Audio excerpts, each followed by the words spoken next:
है? ठीक।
ठीक है ना?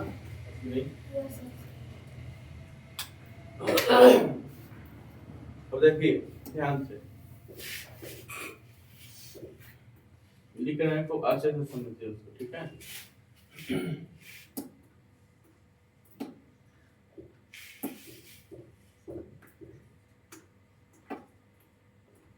दिया है, क्या दिया है? दो बलों हमने उसको मान लिया ए बराबर 4 न्यूटन तथा बी बराबर 6 न्यूटन।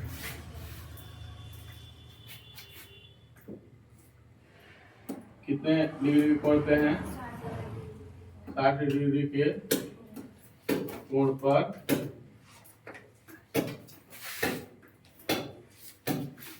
60 डिग्री के कोण बनाते। ये दिया हुआ है, ये ना दिया है, ए 4 न्यूटन, बी 6 न्यूटन और 60 डिग्री के कोण बनाते हैं, ये दिया हुआ है। और इन बलों का हमें परिणामी ज्ञात करना है, ठीक है? तो उसका निरूपण कर देते हैं तो आसान हो जाएगा, ठीक है? त्रिभुज के नियम से हम निरूपण कर देते हैं। किसके नियम से?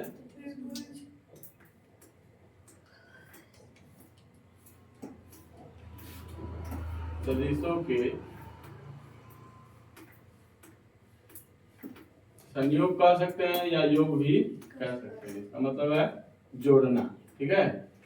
संयोग का त्रिभुज नियम। कौन सा नियम? त्रिभुज नियम। त्रिभुज नियमानुसार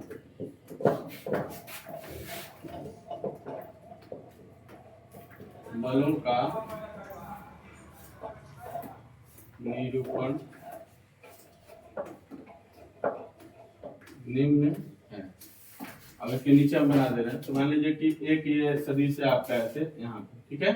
ये आपका कौन सा सदिश? अब ये चीज ध्यान रख कर बनाया जाएगा। ये 4 है तो इसको कम होना चाहिए और 6 वाला ज्यादा होना चाहिए, ठीक है? 6 वाला क्या होना चाहिए? ज्यादा होना चाहिए और 60 डिग्री के एंगल पे होना चाहिए। कितना होना चाहिए? आप लोग जो बनाइएगा तो ये सब का इस्तेमाल करके बनाइएगा, ठीक है? तो यहाँ पे आपको 60 डिग्री का बनाना है। हमने ये ले लिया 60 डिग्री, इसका यहाँ पे आ रहा है, यहाँ, ठीक है? यहाँ पे आ रहा है। अब हम इसको ऐसे खींच देंगे, समझ रहे हैं बात? अब बड़ा भी लेंगे, क्या लेंगे? बड़ा भी लेंगे। ये थोड़ा छोटा रहेगा अगर ये 4 है तो 6 लेना है तो और भी ऊपर जाएगा, मान के चलिए हो भी जाएगा। तो इसको छोटा कर दे रहे हैं, मान लीजिए कि ये जितना बड़ा है ये 4 इंचिए ले लेते हैं, मान के चलिए यहाँ से ये जो है 1 2 3 4 5 6 हो गया, तो 6 ही हो गया, तो 8 हो गया। ठीक है, जो भी है मैंने ये छोटा होना चाहिए बड़ा होना चाहिए, इतना तो समझ है। अब त्रिभुज के नियम से है तो इसका एरो यहाँ पे होगा ना, और इसका एरो यहाँ पे होगा। अब जो परिणामी सदिश का तीसरी भुजा, त्रिभुज की तीसरी भुजा खींचेंगे, तो त्रिभुज की तीसरी भुजा खींचिए, ये त्रिभुज की तीसरी भुजा हो गई, ऐसे बनाना है। और ये त्रिभुज की तीसरी भुजा का विपरीत दिशा, मतलब इधर उल्टा दिशा में इधर बनेगा। इधर की दिशा क्या हो जाएगी, इधर की दिशा कर्मागत दिशा होगी, लेकिन यहाँ इस दिशा को उल्टा कर देंगे। ठीक है, तो इस साइड आ जाएगी। अब हमने इसको क्या माना था, ए, ये वाला जो है ए, क्या है ये ए है, ये वाला क्या है बी। ठीक है, ए बराबर कितना है 4 न्यूटन, बी बराबर कितना है 6 न्यूटन। ठीक है, और ये क्या हो गए आर हो गए, क्या हो गए, और आर बराबर क्या होता है ए प्लस बी। तो ये हो गया निरूपण, बस बात खत्म हो गया। एंगल यहाँ पे दिखा दीजिए कितना है 60 डिग्री। ठीक है, ये तो निरूपण हो गया। अब हमें सवाल बनाना है, अब हमें मान निकालना है। ठीक है, तो मान निकालने के लिए हम क्या करेंगे, चूंकि थीटा बराबर 60 डिग्री, अतः आर बराबर क्या होगा under root A square plus B square plus 2ab cos theta, यही ना होगा। ये फॉर्मूला इस सब में यही लगेगा, जितना फॉर्मूला है सब में एक ही फॉर्मूला है, एंगल ऑफ करके अपना मान निकाल सकते हैं। तो अब यहाँ पे हम कल काम करेंगे, तो देखिए यहाँ ए है कितना 4, 4 का स्क्वायर, बी कितना है 6 का स्क्वायर, 2 है, ए कितना है 4, बी कितना है 6, cos 60, ये डॉट का मतलब होता है गुणा, डॉट का मतलब गुणा होता है। ठीक है, अब देखिए 4 का स्क्वायर हो गया 16, 6 का स्क्वायर हो गया 36, और 2 गुणे 4 गुणे 6, 2 चौका 8, 8 छक्के 48, डॉट cos 60 होता है 1/2, cos 60 होता है 1/2। तो अब इसको जो है हल करेंगे, तो ये हो जाएगा 16, ये हो जाएगा 36, और ये हो जाएगा 24, 2 से कट जाएगा 24। ठीक है, cos 60 का मान होता है 1/2। समझा गई बात। अब इसका अब जोड़िए, अब आप लोग कहाँ गलती कर रहे थे समझ में आ गया।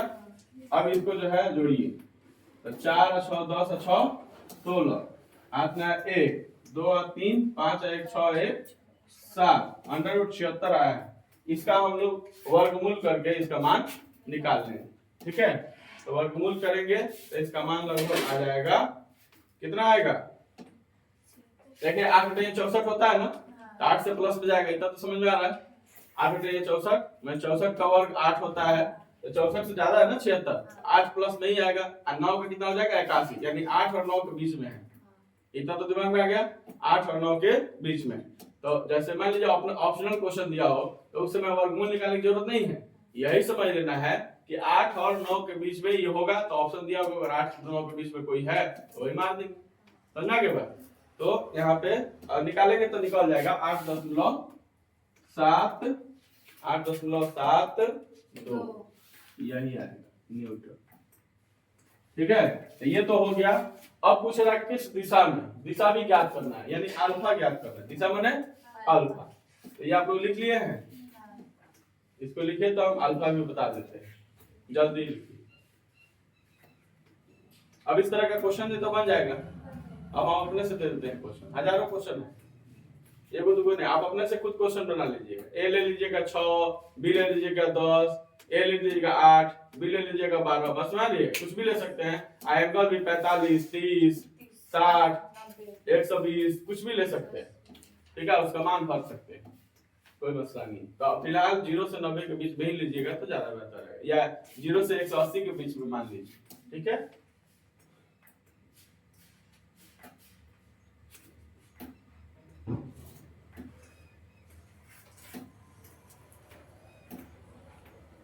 इंस्ट्रूमेंट बॉक्स रखने बोलते हैं इसलिए कि आप जो चित्र बनाएंगे साफ सुथरा होगा। कैसा होगा? साफ सुथरा होगा। स्केल से बनाया कीजिए, अपने हाथ से खींचेंगे इधर उधर होगा, अच्छा लगेगा क्या? अच्छा बिल्कुल नहीं लगता। इसीलिए आप लोग जो है कोशिश करें कि क्या हो, सुंदर आकृति बनाए, अच्छी आकृति बनाए। ठीक है, कोई भी चीज को सुंदरता से करने की जब इच्छा आपके अंदर आती है तो आप खुद सुंदर होते चले जाते हैं। क्या हो जाते हैं? सुंदर। अपने मन से, अंदर से, अंतरात्मा से आपकी सुंदरता बढ़ती जाती है।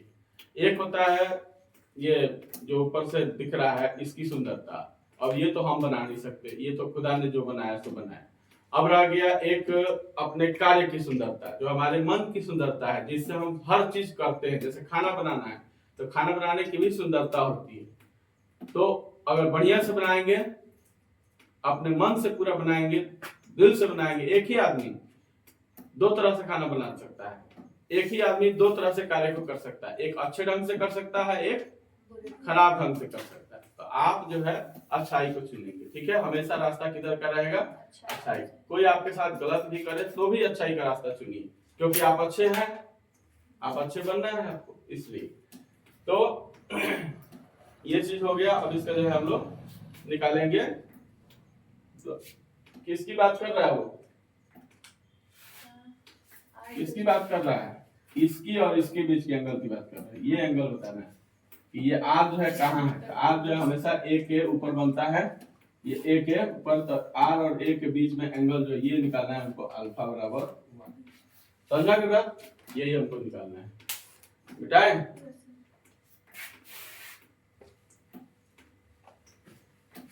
तो अल्फा का फॉर्मूला क्या है बताइए? अल्फा बराबर क्या है? अल्फा बराबर होता है tan इनवर्स, बोलिए, क्यू साइन थीटा बटा b sin थीटा बटा p plus Q cos theta. a plus b p plus, हाँ, तो जहाँ वहाँ p है वहाँ हम यहाँ पे a लिए हैं, जहाँ पे वहाँ पे q है वहाँ पे हम b लिए हैं। तो अब रखो ना, हो जाएगा। तो अब जो है b का मान कितना है? tan इनवर्स b का मान है कितना दिया था? 6। तो 6 भर देंगे और साइन 60, साइन 60 बटा a कितना है? 4, और b कितना है? 6 और cos 60। ठीक है, ये एंगल का निरूपण है। डायरेक्ट ये एंगल निकल रहा है। क्या निकल रहा है? एंगल निकल रहा है। अब tan इनवर्स, ये चीज थोड़ा सा इंटर में मिलेगा, इसलिए आपको समझ में उतना आएगा नहीं। हम आपको बता देंगे, जब सभी लोग रहेंगे तो इसको समझा देंगे कि कैसे ये। अभी आपकी संख्या कम है तो इसको फिर बताएंगे और फिर बताना पड़ेगा, डबल बताना पड़ेगा, इसीलिए आएगा सबको सब बता देंगे। 6 और साइन 60 का मान होता है √3/2। ये सब याद करना है। ठीक है, नीचे जो है 4 और प्लस 6 और cos 60 का मान होता है 1/2। कितना होता है? 1/2। अब ये आपको 2 से ये कट जाएगा 3 बार में, और ये 2 से कट जाएगा 3 बार। तो कितना बचा? tan इनवर्स, ऊपर हो गया 3√3। ठीक है, और नीचे हो गया यहाँ पे 3 बचा, ये 4, 7 हो गया। तो यही है। अब इसका मान जब हम निकालना जानेंगे तो पता चलेगा कि इसका कितना एंगल में होगा, कितना एंगल में होगा। ठीक है, तो ये चीज जो है तब होगी जब आपको इसको बता देंगे कि कैसे बनेगा तब। तो इतना आप फिलहाल रख लीजिए, आगे तो इसका मान आंसर देख कर हम लिख देते हैं। कितना हो जाएगा? 36.1। कितना हो जाएगा? 36, ऐसे लिखते हैं, ऐसे 36.1 डिग्री आंसर। इतना डिग्री मतलब कि R और A के बीच में कितना है एंगल? 36 डिग्री का है। कितना है? 36 डिग्री का। चलो, तो ये हो गया, ये तरीका हो गया। इस तरह से आप बना सकते हैं और समझ सकते हैं। तो क्वेश्चन हम दे रहे हैं और आप लोग बनाइएगा। ठीक है, 2 क्वेश्चन दे करके आपको भेज देंगे फिजिक्स का।